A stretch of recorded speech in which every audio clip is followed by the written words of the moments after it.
Good morning po sa atin lahat mga kaibigan. Magandang umaga po sa inyo.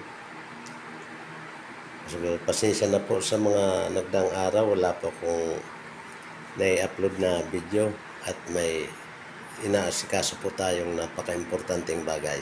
Pasensya na po mga kaibigan. Mga OFW, saan man po kayo panig ng ating daigdig ay isang magandang umaga, tanghali, hapon o gabi.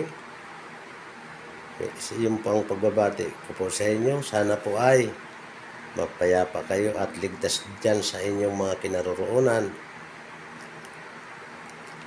Ngayong umaga po ang niluluto ko ay sinigang na manok.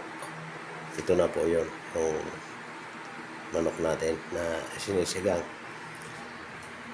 At ito po yung ating ihalo, okra, kangkong, sitaw.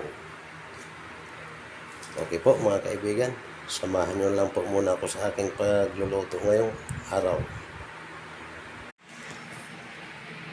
Mga kaibigan, ito na po yung ating sinigang na manok. Luto na po. Shout out po sa lahat ng mga taga-Bulan, Sorsogon. Shout out po sa inyo.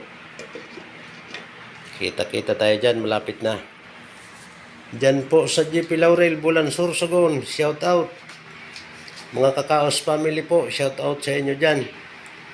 Mga taga-Antipolo, Bulan, Sorsogon. Lahat kayo dyan, shout out. Magkikita-kita na rin po tayo. At pauwi na rin ako.